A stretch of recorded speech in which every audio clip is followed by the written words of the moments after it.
अस्सलाम वालेकुम, मैं हूं रेहान तारिक और आप देख रहे हैं 10 तक। सवाल पूछा जा रहा है कि क्या वाकई इंतखाबात अक्टूबर नवंबर में होंगे। ये भी सवाल ज़ेरे गर्दिश है कि क्या चेयरमैन तहरीक इंसाफ के माइनस होने और नवाज शरीफ की अमली सियासत में वापसी के अमल मुकम्मल होने तक इलेक्शन मुमकिन है। इन सवालात का जवाब ढूंढने से भी नहीं मिल रहा है। लेकिन गुज़श्ता कुछ रोज़ से एक बात तवातुर से दोहराई जा रही है कि असम्बलियाँ अपनी मुकर्ररा मुद्दत से पहले तहलील कर दी जाएंगी। असम्बलियाँ मुकर्ररा मुद्दत से पहले तहलील करने का फ़ायदा हुकूमत को मिलने का इम्कान है, क्योंकि अगर असम्बलियाँ मुकर्ररा मुद्दत से पहले तहलील कर दी जाती हैं, इंतखाबात 90 रोज़ के अंदर कराए जाएंगे और असम्बलियों की तहलील इसके बाद ऑटोमेटिकली अगर हो जाती है, अपनी वक्त पर हो जाती है, यानी 12 अगस्त को असम्बलियाँ अपनी मुद्दत पूरी करती हैं, तो इंतखाबात 60 रोज़ में कराना होंगे। चंद रोज़ से हुकूमत से ताल्लुक़ रखने वाले तमाम अरकान गाहे बगाहे इस बात की गर्दान दोहरा रहे हैं कि असम्बलियाँ हर सूरत में वक्त पर तहलील हो जाएगी, लेकिन मुकर्ररा वक्त पर इलेक्शंस कराना इलेक्शन कमीशन का काम है। इन अरकान के बयानात में इनसिक्योरिटी का आंसर बहुत वाज़ेह दिखाई देता है। उनके कॉल ऑफ फेल दोनों अलग अलग समत में सफ़र करते दिखाई देते हैं। जिस वक्त वो ये बयानात दे रहे होते हैं, उनकी बॉडी लैंग्वेज से ऐसा महसूस होता है कि जो कुछ वो कह रहे हैं उसके पीछे कोई और ही कहानी छुपी है। वो कहानी क्या है, इसका उख्दा चंद रोज़ में खुल ही जाएगा, क्योंकि असम्बली की मुद्दत ख़त्म होने में बहुत कम वक्त बाकी रह गया। लेकिन अभी भी बहुत से मामलात ऐसे हैं जो हल तलब हैं, जैसे नवाज शरीफ जो मुस्लिम लीग नून के कायद है और इंतखाबात में मुस्लिम लीग नून की जीत की वाज़ेह निशानी है, उनकी वापसी के बारे में कोई हतमी फैसला नहीं हो सका है। दुबई मुलाकातों में आइंदा की हुकूमत के अज्जाए तरकीबी तय होना थे, लेकिन अभी तक की इतलात और वफाकी वज़रा के बयानात से महसूस होता है कि दुबई में होने वाली मुलाकातें भी बेनतीजा ख़त्म हो गई हैं और खाने खिलाने तक ही महदूद रही हैं। इसमें से ऐसा कुछ फाइनल नहीं हुआ जिसके इम्कान ज़ाहिर किए जा रहे थे। ऐसी अफवाहें भी हैं कि मौलाना फजलुर रहमान और मुस्लिम लीग नून एक और पीपल्स पार्टी दूसरी संफ में मौजूद है और इन जमातों में मुकर्ररा वक्त पर इंतखाबात के हवाले से खींचा तानी भी है। गुज़श्ता रोज़ निजी टीवी के प्रोग्राम में बात करते हुए वफाकी वज़ीर दाखिला राना सनाउल्लाह ने इलेक्शंस के हवाले से सवाल का जवाब देते हुए मौक़िफ़ अपनाया कि नून लीग का दोहरे मौक़िफ़ है कि इलेक्शन निगरान सेटअप में होने चाहिए। असम्बलियाँ मुद्दत पूरी करके तहलील होंगी और निगरान सेटअप आएगा। निगरान सेटअप के तहत इलेक्शंस एक ही रोज़ और आइन के मुताबिक होंगे। नून लीग से ही ताल्लुक़ रखने वाले एक और वज़ीर खुर्रम दस्तगीर ने दावा किया कि मुल्क में आम इंतखाबात इसी बरस 10 नवंबर से पहले हो जाएंगे। कौमी असम्बली ने इलेक्शंस के लिए तमाम दरकार वसाइल बजट में मंजूर कर लिया, लेकिन कानून के मुताबिक इलेक्शन की तारीख इलेक्शन कमीशन को ही देना है। वफाकी वज़ीर खुर्रम दस्तगीर ने अपने इस बयान से एक तीर से दो निशाने लगाने की कोशिश की। एक तरफ तो उन्होंने कहा है कि इलेक्शंस अपने मुकर्ररा मुद्दत में होंगे और दूसरी तरफ उनका यह भी कहना है कि इलेक्शंस कराना इलेक्शन कमीशन की जिम्मेदारी है। जमीयत उलमा इस्लाम फे के बारे में पहले ही अफवाहें ज़ेर गर्दिश थी कि उनकी जमात मुश्किल फैसलों के बाद जल्द इंतखाबात के हक में नहीं है और उनकी राय है कि जब तक मुल्क की मईशत को काबू नहीं कर लिया जाता, इलेक्शंस कराना खतरे से खाली नहीं होगा। लेकिन अब जमीयत उलमा इस्लाम फे की जानिब से मुकर्ररा वक्त पर इलेक्शंस कराने की सदाएं बुलंद होना शुरू हो गई हैं। जमीयत उलमा इस्लाम के हाफिज हमदुल्ला का कहना था कि आईनी तौर पर इलेक्शंस वक्त पर होने चाहिए। साथ में उनका यह भी कहना था कि इलेक्शंस कराना पीडीएम की जिम्मेदारी नहीं। हुकूमत में शामिल जमातों की जानिब से मुकर्ररा वक्त पर इलेक्शंस कराने के लिए ऊपर तले दिए गए बयानात से इस्तराबी कैफियत से ऐसा तासुर मिल रहा है कि ऐसा बयानिया बनाने की कोशिश की जा रही है कि हुकूमत इलेक्शंस कराने के लिए तो हरदम तैयार थी, लेकिन कुछ नागुज़ीर वसाइल के बायस ये नहीं हो सका। दूसरी अहम बात जो गुज़श्ता चंद दिनों से महसूस की जा रही है वो ये है कि ये हुकूमत गुज़श्ता एक बरस के दौरान हासिल की गई तमाम कामयाबियों का ज़िम्मेदार दोस्त ममालिक और आर्मी चीफ को गर्दानते हैं। बैरून ममालिक से फंडिंग के हुसूल का मसला हो या IMF से पैकेज का हुसूल हो, ग्रीन इनिशिएटिव पाकिस्तान का मनसूबा हो या नेशनल फैसिलिटेशन काउंसिल का क़याम, आज सऊदी अरब से मिलने वाले $2 अरब, ये वो तमाम काम है जो हुकूमत की नज़र में सिर्फ इसीलिए मुमकिन हो सके क्योंकि आला अस की बराह रास्त मुआवनत और मदद फराम थी। इस बात का एतराफ़ खुद वज़ीर आज़म एक बार नहीं बारहा कर चुके हैं। मैं सिपा सलार का, पाकिस्तान का, आसिम मुनीर साहब का शुक्रगुजार हूँ जिन्होंने मेरी पूरी मावनत की। सऊदी अरेबिया से UAE से $3 अरब लेके दिए। हमारे सिपा सलार जनाब जनरल आसिम मुनीर का भी शुक्रिया अदा करना चाहता हूँ कि उन्होंने इसके लिए बड़ी मेहनत की। फौज पाकिस्तान और इनकी जो इस वक्त कमिटमेंट है very encouraging and I get emotional at times। शुक्रिया अदा करता हूँ सिपा सलार साहब का, उनकी पूरी इस तावन का और कमिटमेंट का। बिलाशुबा आर्मी चीफ ने हर मामले में हुकूमत को मावनत फराम की है जो काबिल सताइश है, लेकिन ये मंजरनामा इस हुकूमत की नाकामी का भी अक्स पेश करता है। वज़ीर आज़म के बयान से ऐसा महसूस होता है कि हर मामले में कामयाबी सिर्फ उसी सूरत में असर आई क्योंकि पसे पर्दा कोशिशें की जा रही थी, वरना ये हुकूमत इस काबिल नहीं थी कि मईशत या सियासत समेत किसी भी महाज पर चैलेंजेस का सामना कर सकती। शायद यही वजह है कि ऐसी बातें ज़ेरे गर्दिश है कि इंतखाबात कब और कैसे होंगे, इसका फैसला भी किसी अहम मुशावरत के बाद ही होगा। बात की जाए हमारे सिपा सलार की तो उन्हें यह कामिल यकीन है कि मुल्क खुदादाद में तरक्की करने की बेपनाह सलाहियत मौजूद। थोड़ी जद्दोजहद के बाद इस मुल्क को दोबारा तरक्की की राह पर गामजन किया जा सकता है। गुज़श्ता रोज़ उन्होंने ग्रीन पाकिस्तान इनिशिएटिव की तकरीब से खिताब करते हुए कहा कि पाकिस्तान को अल्लाह ने बहुत सी नेमतों से नवाजा है और हम बासलाहियत कौम है, ज़रूरत सिर्फ इस सब्र की है कि हम मिलकर इसकी तरक्की में हिस्सा डालें। उन्होंने कहा कि अल्लाह की रहमत से मायूस नहीं होना चाहिए, क्योंकि अल्लाह की रहमत से सिर्फ काफिर मायूस होते हैं।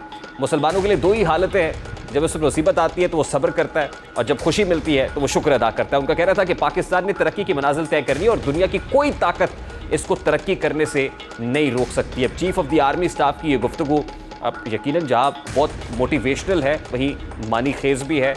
वो एक महाज संभाले हुए हैं, वो इकनॉमिक फ्रंट है, पाकिस्तान को फलता फूलता देखना चाहते हैं। दूसरी तरफ हुकूमत के लोगों की इनसिक्योरिटी भी बढ़ती चली जा रही है। बात करेंगे इस वक्त वज़ीर आज़म के मावन खुसूसी और पाकिस्तान मुस्लिम लीग नून के रहनुमा राना एहसान अफजल साहब हमारे साथ मौजूद है। अस्सलाम वालेकुम राना साहब, बहुत बहुत शुक्रिया आपके वक्त के लिए। राना साहब, सबसे पहले तो बड़ा सादा सा सवाल है, क्या ये फैसला हो गया कि असम्बलीज डिज़ोल्व होंगी और वक्त से पहले होंगी और इंतखाबात अक्टूबर नवंबर में होते हुए देख रहे हैं? देखें, बिल्कुल ये फैसला जो है हो चुका है और वज़ीर आज़म शहबाज शरीफ इस चीज़ को कैटेगोरिकली उनकी स्टेटमेंट भी आ चुकी है कि अगस्त के अंदर ये असम्बलीज़ जो हैं अपनी मुद्दत जो है इख्तिताम पजीर हो जाएगी और उसके बाद आइन के हिसाब से इलेक्शन कमीशन डेट्स अनाउंस करेगा, जो कि मुतवक्के अक्टूबर नवंबर का टाइम फ्रेम बनता है।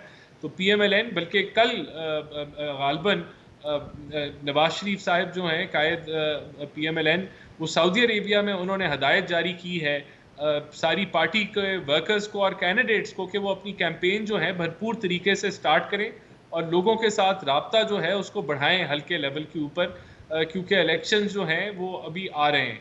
तो ये स्टांस जो है वो PMLN का और वज़ीर आज़म शहबाज शरीफ का है। तो क्या वजह है सर कि फिर इत्तेहादियों में डिफरेंस ऑफ ओपिनियन बहुत ज़्यादा है, डिफरेंसेस बहुत है? मौलाना फजलुर रहमान भी नाराज़ है। कल उनके एक नुमाइंदे हमारे साथ थे शो में, वो कहते हैं कि हमारा एक ही मुतालबा है कि फौरी तौर पर इलेक्शंस होने चाहिए।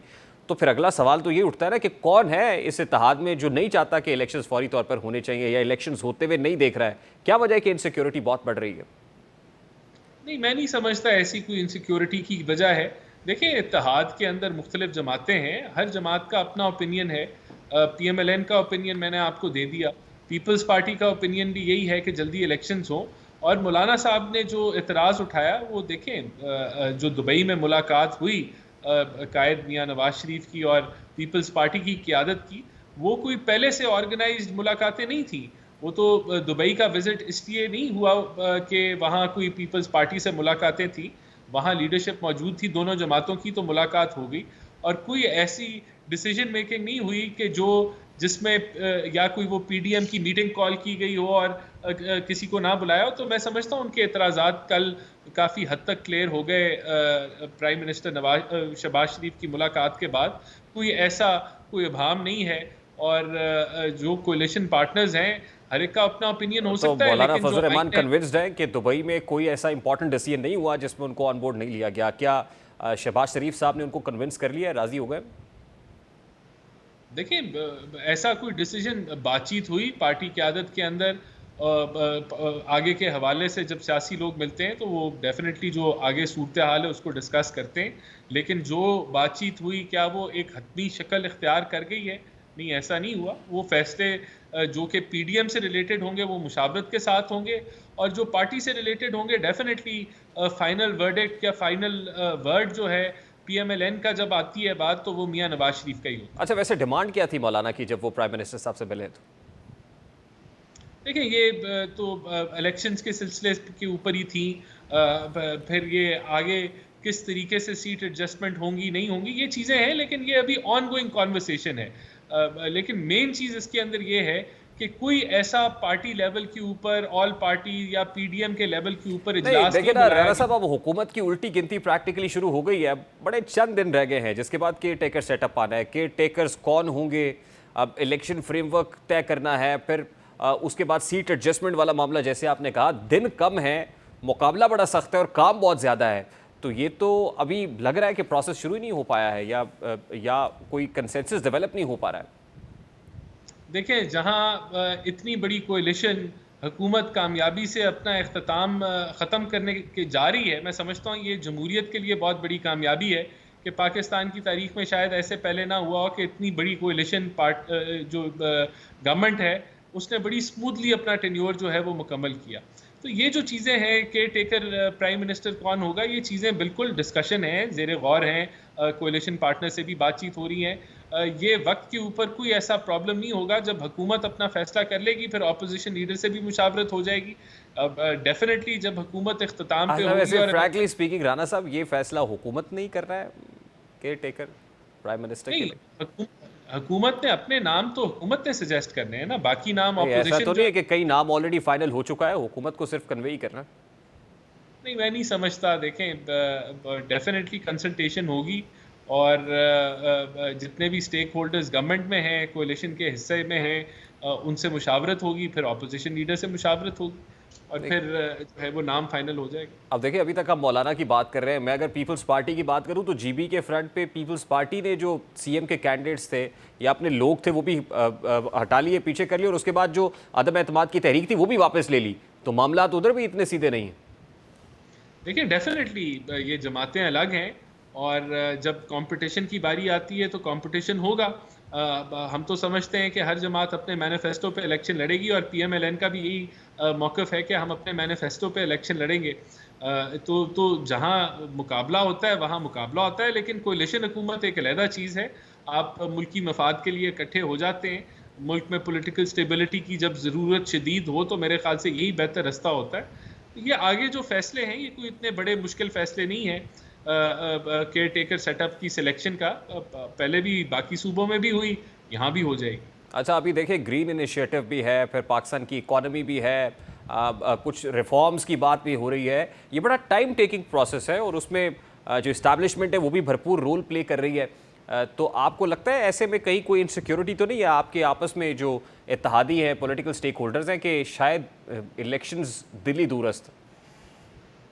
नहीं, देखिए, मैं समझता हूँ कि ये इकोनॉमिकली एक सेंसिबल फैसला होगा कि इलेक्शंस अपने टाइम पे हों, बर वक्त हों, अक्टूबर नवंबर में हों, क्योंकि जो भी हुकूमत आएगी वो अपनी माशी प्लान फ़ौरन लॉन्च कर सकती है और अभी आप एक स्टैंड बाय एग्रीमेंट में हैं जिसको पूरा करना बड़ा ज़रूरी है। उसके बाद मुमकिना तौर पे एक आप एक्सटेंडेड फंड फैसिलिटी में जाएंगे जहां आप स्ट्रक्चरल रिफॉर्म्स की तरफ एक आपको टाइम फ्रेम मिल जाएगा कि आप 2-3 सालों में स्ट्रक्चरल रिफॉर्म्स कर लें। तो ये जितनी जल्दी स्टार्ट होगा पाकिस्तान की मईशत के लिए बेहतर है, पॉलिटिकल स्टेबिलिटी के लिए बेहतर है। तो हमारी जमात तो क्लियर है, हम इलेक्शंस को दूर जाता नहीं देख रहे। नहीं, अब आपको तासुर है कहीं पे कि जैसे पंजाब के अंदर केयर टेकर सेटअप ज़रा लंबी देर चला लॉन्ग किया है, इसी तरह वफाक के अंदर भी केयर टेकर सेटअप जो है वो due to some certain reasons, वो इकॉनमी भी हो सकती है, इकोनॉमिक ग्राउंड्स पे भी कुछ और देर के लिए काम करता रहे, वो 3 महीने के अंदर इलेक्शंस ना हो सके? देखें, ये जो असेंबलियाँ डिज़ोल्व की गई केपीके की और पंजाब की, ये तो बदनीयती के ऊपर मबनी था और इलेक्शंस ज़बरदस्ती इन्फोर्स कराने की कोशिश थी और एक गलत फैसले, गैर आइनी फैसले जो 63A की तशरीह के तहत ये सारा मामला जो है इस तरफ बढ़ा। देखें, ये कंसेंसस तो पहले ही जमातों में है कि इलेक्शन इकट्ठे होने चाहिए, एक साथ होने चाहिए और अब अपने वक्त पे होने चाहिए। नहीं, लेकिन असम्बलीज ये तय हो गया कि डिसॉल्व भी होंगी। राज साहब, ये तय हो गया कि असम्बलीज डिसॉल्व की जाएंगी, भले एक दिन पहले या 1 घंटा पहले डिसॉल्व की जाए, ये तय है कि डिसॉल्व ही करेंगे और कोशिश करेंगे कि 90 रोज का टाइम हो। मेरे ख्याल से 90 रोज का ही टाइम लिया जाएगा और ये इसमें ये है कि अच्छी तैयारी करने का वक्त मिल जाएगा सारी जमातों को, तो यही इसके चांसेस जो हैं वो इम्कानात सबसे ज़्यादा। अच्छा, ये खबर भी आ रही थी कि इस्तेहकाम पाकिस्तान पार्टी ने या जहांगीर तरीन ने नून लीग से 30 सीटें मांगी हैं और फिर नून लीग 5 सीटें देने पर राजी है, लेकिन इस पर कोई डेडलॉक बरकरार है। क्या ये खबर दुरुस्त है? देखिए, डेफिनेटली बहुत सारी जमातों की ख्वाहिश है कि उनको सीट एडजस्टमेंट जो है वो पीएमएलएन पंजाब में दे दे और इसके ऊपर, लेकिन हम समझते हैं कि हमें अपनी जमात के वो लोग जो जमात के साथ बड़ा अरसा दराज से खड़े हुए हैं उनको साथ लेके चलना चाहिए है और पीएमएलएन को सीट एडजस्टमेंट की ज़रूरत नहीं है पंजाब के अंदर। तो ये इसके इम्कानात बहुत कम है कि सीट एडजस्टमेंट जो है वो जमात किसी भी जमात के साथ होंगी। और आप सही कह रहे हैं कि मुख्तलिफ दीगर जमातों की ये ख्वाहिश है, कोalition पार्टनर्स के भी जमातें कुछ उसमें शामिल हैं जिनकी ऐसी डिमांड्स हैं, लेकिन मेरा नहीं ख्याल PMLN ऐसा करेगी। अच्छा राणा साहब, नून लीग के से मुताल्लिक ये शुकूक व शुबहात बढ़ रहे हैं। सवाल भी किया जा रहा है कि आपने तो एक कैंपेन की थी वोट को इज्जत दो, और आपने सिविलियन सुप्रीमेसी के लिए ही PDM भी बनाई थी और उसमें एक स्ट्रगल भी की थी। उसके बाद अब आपकी अपनी हुकूमत में दिखाई ये दे रहा है कि हुकूमत पीछे है और हुकूमत को कोई और काम करके दे रहा है, यानी इकॉनमी के लिए भी मुख्तदिर हलकों को, इदारे को काम करना पड़ रहा है। और शहबाज शरीफ साहब बार बार chief of the army staff को प्रेज़ भी कर रहे हैं, तारीफ़ भी कर रहे हैं। वो IMF का मामला हो, सऊदी अरेबिया से $2 अरब लेके देने का मामला हो, फिर ज़रिए इनकलाब से मुताल्लिक जो इनिशिएटिव्स है वो हों, तो अल्टीमेटली तो हुकूमत की इस पर इनकॉम्पिटेंसी ज़ाहिर नहीं होती सर माजरत के साथ? देखिए, अगर SIFC की आप बात कर रहे हैं तो वहाँ देखें जो हमारी सिक्योरिटी एजेंसीज़ हैं और डिफेंस है, उसके से बहुत सारी आपको NOCs दरकार होते हैं, और वो स्टेक होल्डर हैं पाकिस्तान की सिक्योरिटी का। और जब इन्वेस्टमेंट पाकिस्तान में आती है तो उसके अंदर सिक्योरिटी का आंसर जो है वो पहलू बड़ा इम्पॉर्टेंट होता है, तो उस लिहाज से वो उसका हिस्सा है। और मैं समझता हूँ कि जो आईनी रोल उनका है उसके अंदर उसके मुताबिक सारे मामलात हो रहे हैं। मैं आपसे सवाल इसलिए पूछ रहा हूँ कि कल जब आप इंतखाबी मैदान में उतरेंगे, अपनी कॉन्स्टिट्यूंसीज में कॉन्स्टिट्यूएंट्स से जाके मिलेंगे, तो वो सवाल तो करेंगे आपसे। देखिए, हम कोई ऐसा गैर आईनी काम उनसे नहीं ले रहे कि जो आईनी तौर पे वो ना कर सकते हों, तो वो गवर्नमेंट का हिस्सा हैं। और अगर गवर्नमेंट को ज़रूरत वो महसूस करती है कि हमें जो है इनकी ज़रूरत है, किसी अगर बेशक इन्वेस्टमेंट फैसिलिटेशन काउंसिल हो या कोई और दीगर मामलात हों, तो इसमें कोई कबाहत नहीं है। लेकिन अगर आप उनसे गैर आईनी कोई काम करवाएं, जैसे आप सियासत के अंदर पार्लियामेंट के नंबर उनसे पूरे करवाएं, और तो वो गलत है। बाकी देखें, जो 9 मई का वाक़या है उसके बाद एक एहतसाब का अमल जारी है, और अगर इस एहतसाब को हम मिक्स करना चाहें कि ये कोई जो है सप्रेशन हो रही है या कोई टारगेटिंग हो रही है, तो मैं समझता हूँ ऐसा बिल्कुल गलत होगा। 9 मई को एक भयानक वाक़या हुआ पाकिस्तान के अंदर, एक टारगेटेड प्लानिंग के तहत और एक मुनज़्ज़म तरीके से जो है एक वारदात की। राणा साहब देखिए, मैं जो आपसे जानना चाह रहा हूँ कि आपका एक पॉपुलर नैरेटिव था ना आपके पास, वोट को इज्जत दो, या वो एंटी एस्टैब्लिशमेंट में पॉपुलर होता है। अब जब आप सियासी मैदान में या इंतखाबी मैदान में उतरेंगे, तो इसी बयानिए के साथ उतरेंगे या कोई नया पॉलिटिकल नैरेटिव आपने बना लिया है? देखें, वोट को इज्जत दो का नारे का मतलब था कि जो इस्टेब्लिशमेंट है वो मुदाखलत सियासी मामलात में ना करें, वो अपना जो आईनी रोल है उसके तहत काम करें। तो वो नैरेटिव आज भी एग्जिस्ट करता है। आज भी हम समझते हैं कि अफवाज पाकिस्तान या इस्टेब्लिशमेंट की सियासी मामलात में मुदाखलत नहीं होनी चाहिए, लेकिन अगर गवर्नेंस के अंदर उनकी कहीं सपोर्ट की ज़रूरत है या उनकी हमायत की ज़रूरत है, तो वो गैर आईनी नहीं है। बहुत बहुत शुक्रिया राना एहसान अफजल साहब, मुआविन खुसूसी वज़ीर आज़म पाकिस्तान मुस्लिम लीग नून के रहनुमा, हमारे साथ मौजूद थे। Let's take a very quick short break, और ब्रेक के बाद जब वापस आएंगे, मुल्क की मईशत को सऊदी अरेबिया की तरफ से $2 अरब की बूस्टर डोज लगी है, इसका कितना फ़ायदा होगा, बात करेंगे इस ब्रेक के बाद।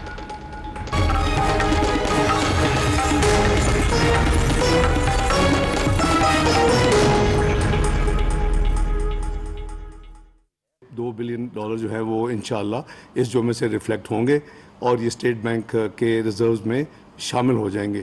इस सारे प्रोसेस में army chief general Asim Munir साहब ने उनकी तरफ से और अपनी तरफ से पाकिस्तान की आवाम की तरफ से सऊदी अरेबिया की लीडरशिप का बिलखसूस किंग सलमान और फिर crown prince his royal highness crown prince Mohammed bin Salman और उनकी लीडरशिप का शुक्रिया अदा करता हूँ। IMF के राजी होने और पाकिस्तान को स्टैंड बाय अरेंजमेंट के साथ ही, यानी $3 अरब की कमिटमेंट के साथ ही जो बैरूनी फाइनेंसिंग है उसके दरवाजे खुलना शुरू हो गए हैं। सऊदी अरेबिया से $2 अरब आना, पाकिस्तान स्टॉक एक्सचेंज का बेहतर रुझान दिखाना, और उसके साथ साथ जो दीगर इंडिकेटर्स हैं, इकोनॉमिक इंडिकेटर्स हैं, यानी जो एक्सटर्नल अकाउंट्स का मामला है, वो भी खासी हद तक अब बेहतर होता हुआ दिखाई दे रहा है। इसी मामले पर बात करेंगे। सबसे पहले माहिर इक्तिसादी अमूर डॉक्टर खाकान नजीब साहब ने भी ज्वाइन किया है। डॉक्टर साहब, बहुत बहुत शुक्रिया आपके वक्त के लिए। डॉक्टर साहब, सबसे पहले तो ये जो 3 अच्छी खबरें आज माशी मैदान से आई हैं, आपकी नज़र में ये जुज़ वक्ती है या कुल वक्ती?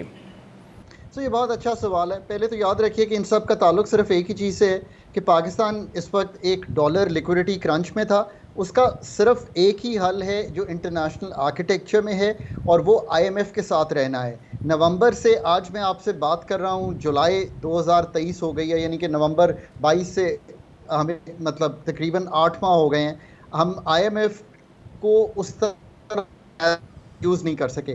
जिस दिन आपने स्टाफ लेवल एग्रीमेंट किया है आईएमएफ के साथ, तो फिच ने आपकी रेटिंग को अपग्रेड किया। आपको सऊदी अरेबिया, नवंबर से हम सुन रहे थे कि पैसे आ रहे हैं, आपके पैसे कंफर्म हो गए, और ये देखिए आपकी सारी जो मार्केट्स हैं उन्होंने पॉजिटिवली रिएक्ट किया। आपकी स्टॉक मार्केट जो है वो बढ़ी, आपके जो बॉन्ड्स की कीमत है जो बहुत नीचे चली गई थी, यानी कि $1 का बॉन्ड कहीं 35-40 सेंट्स में ट्रेड हो रहा था, वो वापस 70 सेंट पे आया। आपके जो रुपए की कदर है वो कम से कम जो स्लाइड हो रही थी वो रुक गई। सो इस सब का ताल्लुक है। अब ये जो सवाल है कि is this a short term phenomena, ये फिनोमेना है 9 माह का, जिसमें आपने आईएमएफ के साथ अपना ये जो, मैं इसको कहता हूँ ये आपका आखिरी इम्तहान है, इसको फेल नहीं कर सकते हम। हमें ये स्टाफ लेवल एग्रीमेंट जो है इसको दोबारा करना है नवंबर में, और आई थिंक फिर हमें फरवरी में करना है। और हमें ये जो 9 माह का प्रोग्राम है जिसमें $3 अरब हैं ये लेने हैं। ये क्यों है? क्योंकि आपको $23 अरब इकट्ठे करने हैं FY24 में। आईएमएफ की अम्ब्रेला के बगैर आप ये कर नहीं पाएंगे, इसको समझिए। आपके पास और कोई तरीका नहीं है। आपके पैसे कमर्शियल, आपके पैसे फ्रेंडली कंट्रीज़ के, आपके पैसे जो $9 अरब जनीवा में प्लेज हुआ है, और आपके पैसे जो मल्टीलैटरल के वैसे प्रोग्राम्स एंड प्रोजेक्ट्स के आते हैं, सब टाइड हैं विद द आईएमएफ। डॉक्टर साहब, ये बड़ी इंपॉर्टेंट बात आपने की है। आईएमएफ की छतरी के नीचे ही $2 अरब जो ऑलरेडी कमिटमेंट थी सऊदी अरेबिया की आईएमएफ के साथ कि वो पाकिस्तान को देगा, वो मिले हैं। कोई हमें कोई एक्सटर्नल फाइनेंसिंग, कोई और मतलब इसके अलावा हट के फाइनेंसिंग नहीं हो रही है। $1 अरब यूएई हमें दे देगा, उसके अलावा कुछ रोल ओवर्स हैं वो भी मिल जाएंगे, या चीन कुछ मदद कर देगा। तो दिखाई ये देता है कि $5 से $6 अरब तो हम इकट्ठे कर लेंगे, लेकिन यह $5 से $6 अरब काफ़ी होंगे? शायद हमने जो पैसे वापस करने हैं उसके लिए तो काफ़ी हों, लेकिन क्या इससे हमारी इकॉनमी चल जाएगी? सो इन द शॉर्ट रन ये है कि 6 माह में हमें तकरीबन इतने ही पैसे वापस करने हैं। तो आप ये जो इकट्ठे करेंगे, आई थिंक रिजर्व्स को इंशाल्लाह $9 अरब पे स्टेट बैंक के जो रिजर्व्स हैं उनको चले जाना चाहिए। अगर ये सब चीज़ें स्मूथली मूव करती हैं, $8 से $9 अरब के करीब हम होंगे। उसके बाद आपको फिर आईएमएफ का जो रिव्यू है, जो कि सेकंड रिव्यू होगा, वो कंप्लीट करेंगे। फिर आप अपने जो रीप्रोफाइलिंग, बाकी पैसे, और फिर आप असल काम पे भी तो शुरू करेंगे ना। आप डेट की रीप्रोफाइलिंग करेंगे, अपनी जो एक्सटर्नल डेट की है, जिसमें आपके जो बहुत से, मेरा ख्याल है 12-13 अरब जो है वो तो हमें फ्रेंडली कंट्रीज़ का रीप्रोफाइल करवाना है इस साल में। फिर उसके बाद आप असल काम की तरफ आएंगे कि ये जो अभी आपकी फ़ंड फैसिलिटी है ये अगले 3 साल के लिए तो नहीं चलनी। ये पाकिस्तान का प्रोग्राम है, इसको सपोर्ट और एड कर रही है एक फैसिलिटी जिसको शॉर्ट टर्म में स्टैंड बाय कहते हैं, और लॉन्ग टर्म में उसको एक्सटेंडेड फंड फैसिलिटी कहते हैं। मैं पूरी कौम से फिर ये कहता हूँ कि पाकिस्तान का कोई राह फरार नहीं है आईएमएफ से। There is no plan B, there is only one plan, and that is the one we are getting into. इसको कीजिए, पर आपको इससे थोड़ी तकलीफ आने वाली है। तकलीफ यूँ है कि आपको बिजली के नरखों में तब्दीली करनी है। आईएमएफ ने नहीं कहा, नेपरा ने कहा है, ओगरा ने कहा है कि गैस के नरखों में तब्दीली करनी है। आईएमएफ आपको ये कह रहा है कि ये काम प्लीज कर लीजिए, वो हमें करने पड़ेंगे। अगर आईएमएफ में नहीं होते तो हम वही करते जो हमेशा करते हैं। डॉक्टर साहब, मेरा बड़ा सादा सा सवाल है कि ये सारे ऑब्वियसली फैसले करने के लिए इस हुकूमत को तो पॉलिटिकल कैपिटल अपना जो है वो खोना पड़ेगा, और हुकूमत की उल्टी गिनती शुरू हो गई है। उसके बाद वो चेंज ऑफ गार्ड्स का एक प्रोसेस भी शुरू होगा, और उससे पहले केयर टेकर गवर्नमेंट आएगी। आपको नहीं लगता कि इस वक्त जो इकोनॉमिक इंडिकेटर्स बड़े पॉजिटिव नजर आ रहे हैं, स्टॉक एक्सचेंज में बेहतरी नजर आ रही है, मार्केट सेंटिमेंट बड़ा पॉजिटिव नजर आ रहा है, ये अभी की हुकूमत के लिए बहुत ज़रूरी भी है? जैसी हुकूमत चेंज होगी तो जब केयर टेकर सेटअप आएगा तो उस वक्त तमाम तर जो मुश्किल फैसले हैं उनको करना पड़ेगा, और ऑब्वियसली उनका कोई पॉलिटिकल कैपिटल भी ऐसा नहीं है जो उनको खोना होगा, तो वो ये मुश्किल फैसले करेंगे, और फिर ये जो इकोनॉमिक इंडिकेटर्स फिल वक्त बड़े पॉजिटिव है वो फिर नेगेटिव होना शुरू हो जाएगा। देखिए, एक तो ये बात है कि ऑब्वियसली जो करंट हुकूमत है उसने आईएमएफ का programme in the last few months किया है। नॉर्मली रेसिपिएंट कंट्रीज़ में ये प्रोग्राम उस वक्त आ जाता है जब एक नई हुकूमत आती है। पाकिस्तान में भी ये होता रहा है। सो इन्होंने अपना उस टाइम पे पॉलिटिकल कैपिटल यूज़ किए। अब उसको गेन करने के लिए थोड़ी सी इन्फ्लेशन बेहतर हो, थोड़े से रिजर्व्स बेहतर हों, थोड़ी सी सप्लाईज बेहतर हों मुल्क में, थोड़े रिजर्व्स बिल्डअप करें, थोड़ा इस्तेहकाम आए, जिसको हम कहते हैं मैक्रो, थोड़ी सी जो स्टेबिलिटी है वो दिखाई देना शुरू हो नंबर्स में, चाहे शॉर्ट लिव्ड हो। पर ये फैसले जो दो मैंने आपके सामने रखे हैं ये तो करने पड़ेंगे, ये चाहते हुए कर दें या आने वाले केयर टेकर्स कर दें। आई थिंक ये IMF के साथ लार्जली अग्रीड हैं, और ये भी याद रखिए कि ये 1 जुलाई से इनको हमें ऑपरेशनलाइज करना है, चाहे जाके अगस्त में करें पर ये ऑपरेशनलाइज, बिकॉज ये साइकिल है हमारा जो वो चलता ही FY23 जब ख़त्म हुआ है FY24 जुलाई से चलता है। ये अभी हमें इसलिए बर्दाश्त करना पड़ेगा कि हम अपने जो कलीदी काम है एनर्जी सेक्टर में वो नहीं कर पा रहे, हम एनर्जी सेक्टर की एफिशिएंसीज नहीं ठीक कर पा रहे, हम IPP से रीनिगोशिएट नहीं कर पा रहे, मतलब बहुत काम है करने वाले। डॉक्टर साहब लास्टली एंड वेरी क्विकली बता दीजिएगा, जो इंटरेस्ट रेट इस वक्त बहुत ज्यादा हाई है वो आपको कम होता हुआ दिखाई दे रहा है आने वाले चंद रोज में? I think we are at the peak of the inflation. ये दुनिया भर में मैं ये कहता हूँ, ये मैं पाकिस्तानी में I work with fund managers across the world. Central banks ने जितनी टाइटनिंग करनी थी वो पीक ऑफ द साइकिल पे हैं, पाकिस्तान में भी पीक ऑफ द साइकिल पे हैं, and I think we reach the peak. As inflation tames in the coming 6 months we should see some betterment. बहुत बहुत शुक्रिया। डॉक्टर खाकान नजीब हमारे साथ मौजूद थे। इन इकोनॉमिक कंडीशंस में कारोबारी बरादरी का जो एतमाद है वो किस हद तक बहाल हुआ है? इस वक्त चेयरमैन 5th पिलर एसोसिएशन कारोबारी शख्सियत आबिद अली भट्ट साहब ने भी ज्वाइन किया है। अस्सलाम वालेकुम भट्ट साहब, बहुत बहुत शुक्रिया आपके वक्त के लिए। सबसे पहले तो ये कहिएगा कि Pakistan stock exchange is one of the indicators of Pakistan economy, या एक बैरोमीटर जरूर है।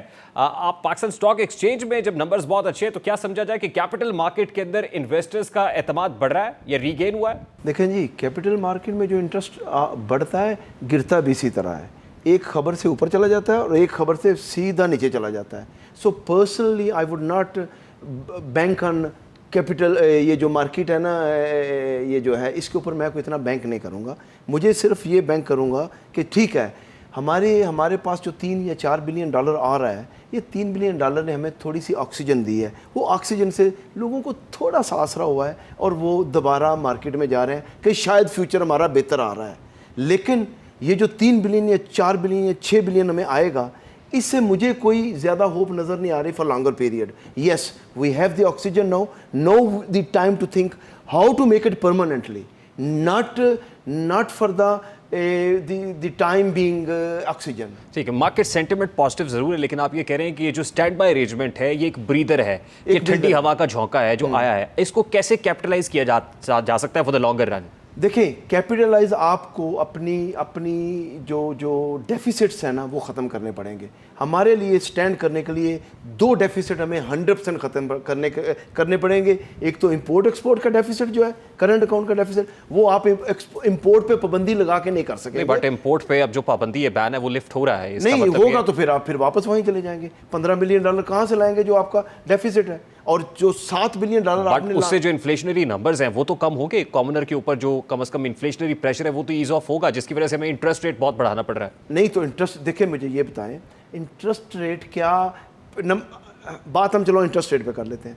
क्या दुनिया की कोई भी कंपनी 27% इंटरेस्ट के ऊपर चल सकती है? No, obviously not, impossible, we can not do it. अब हमें क्या चाहिए? हमें इंपोर्ट और एक्सपोर्ट को बैलेंस चाहिए, किसी सूरत भी आपने इसको बैलेंस करना है। It has to be balanced. अगर आप हमारी 25 या 30 करोड़ की वो है, 35 करोड़ का रेमिटेंस है, अब हमारा हो गया 60 के पास हम चले जाते हैं। 15 से 20 बिलियन हमें डॉलर या तो एक्सपोर्ट बढ़ानी पड़ेगी या इंपोर्ट कम करनी पड़ेगी। इन दोनों में से आपको एक कम करना पड़ेगा। एक्सपोर्ट तो तभी बढ़ेगी ना, इंटरेस्ट रेट कम होगा, जो इंडस्ट्री है ऑब्वियसली उनको क्रेडिट पे पैसे मिल जाएंगे। तो हमें वही कह रहा हूँ ना कि हमारे पास डॉलर जो 6 बिलियन का डॉलर है वो राइट जगह पे इन्वेस्ट होगा तो होगा ना। अगर हम यही खा छोड़ेंगे, अगर हमने सिर्फ खाने के लिए लिया है या हमने सिर्फ यूज़ करने के लिए लिया है, ब्रिज बना दिया, रोड बना दिया, तो फिर तो हमारा काम नहीं चलेगा। 6 महीने के बाद हम वहीं फिर आगे खड़े हो जाएंगे। इंडस्ट्री इज लुकिंग फॉर, या इंडस्ट्री का जो एतमाद है वो बड़ा है। इंडस्ट्री का आपका सिंगल डिजिट आपको लाना पड़ेगा अगर आपने इंडस्ट्री चलानी है। इंटरेस्ट रेट सिंगल डिजिट लाना पड़ेगा। देखिए, इससे पहले 9th रिव्यू हम कंप्लीट नहीं कर पाए, इसलिए this is not something to celebrate ना। 9th रिव्यू कंप्लीट नहीं हुआ तभी हमें स्टैंड बाय अरेंजमेंट मिला है। आपको लगता है कि जो IMF का फ्रेमवर्क है, या जो स्ट्रक्चरली जो एग्री हमने उनके साथ किया है, ये डिलीवर कर सकेंगे 9 महीने के अंदर? ये ब्रीदर को हम कैपिटलाइज कर सकेंगे? मुझे टू बी ऑनेस्ट नहीं लगता है। अच्छा, क्योंकि उनके ऊपर अगर वो देखें, जो वो पाबंदियां लगा रहे हैं ना आपके ऊपर, वो पाबंदियों के ऊपर आपके लिए फलना फूलना मुश्किल है। बहुत स्ट्रांग पाबंदियां लगा रहे हैं आपके ऊपर। लेकिन IMF की इंडोर्समेंट के साथ हमें $2 अरब आज मिल गया है, $1 अरब UAE दे देगा, कुछ रोल ओवर्स मिल जाएंगे, कुछ चाइना से पैसे मिल जाएंगे, तो डॉलर्स तो अल्टीमेटली आ रहे होंगे ना। नहीं, तो आप जा कितने रहे हैं आप वो नहीं देख we need to look for the dollars coming in as well ना, उससे पहले Of तो course, डॉलर्स जब नहीं आपके पास मैंने बता दिया है दो चीजें हैं डॉलर लाने के लिए, एक आपके पास एक्सपोर्ट है, एक आपके पास वो है अपना ये Foreign direct foreign FDIs, remittances remittance है, और कोई डायरेक्ट इन्वेस्टमेंट को आती है, we don't know if they come on. अगर हमने कोई चीज बेच भी देते हैं, let's say we sell something and हमें को 10 बिलियन और मिल जाता है, तो वील हैव अनदर ईयर, वो भी लॉस कर दिया।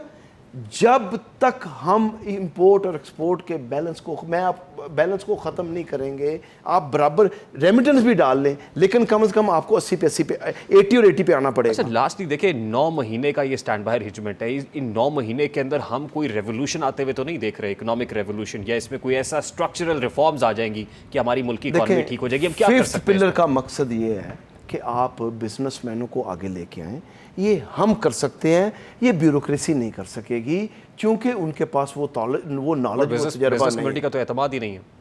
नहीं तो मैं बिजनेस कम्युनिटी के अतमाद के लिए उनको ईज करें ना, उनके ऊपर जो आपने रेड टेप लगाई हुई है उनको ख़त्म करें, आप उनसे पैसे लें, हम उनकी हेल्प करना चाहते हैं। हम जो फिफ्थ पिलर है इसको गवर्नमेंट से कुछ नहीं चाहिए, ये सिर्फ देख रही है कि गवर्नमेंट को हम क्या दे सकते हैं।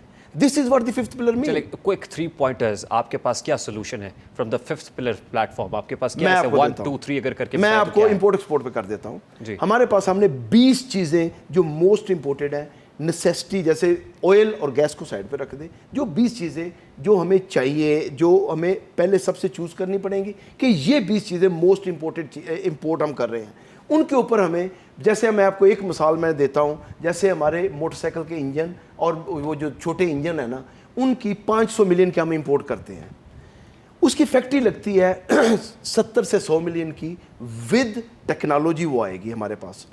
वो अगर हम लगाते हैं तो 500 मिलियन का हम 2 से 3 साल में 500 मिलियन की इंपोर्ट को ख़त्म कर सकते हैं, या कम से कम 90% को ख़त्म कर सकते हैं। और वही जो इंजन है, वही इंजन वो दुनिया दूसरी भी इंपोर्ट कर रही है, तो जो दूसरी दुनिया इंपोर्ट कर रही है उसको हम अगर एक्सपोर्ट भी करें, नंबर 1 इंपोर्ट सब्स्टिट्यूशन, 500 इंपोर्ट और 500 एक्सपोर्ट को 1 बिलियन का खत्म किया। हम 20 चीजें या 15 बिलियन चीजें उठाना चाहते हैं। This is where I need my business people come forward. वो बहुत डरते हैं कि ये जो आपकी ये जो पॉपुलेशन है ना, इसके ऊपर आपको कुछ करना पड़ेगा, क्योंकि 26 करोड़ की ये मुल्क 26 करोड़ की आबादी को केटर करने के काबिल नहीं है। It is not capable to control to have. और मुझे जो डर नज़र आ रहा है, जो 20 या 30 साल के बाद 40 करोड़ होगी, तो कहाँ से आपके पास तो फूड भी इनफ नहीं है, आपने पूरी ज़मीन जो है सोसाइटीज़ में गुम कर दी है। मुझे ब्रेक लेने का कहा जा रहा है। अब्दुल भट्ट साहब, चेयरमैन फिफ्थ पिलर एसोसिएशन, हमारे साथ मौजूद थे। Let's take a very quick short break और ब्रेक के बाद वापस आते हैं।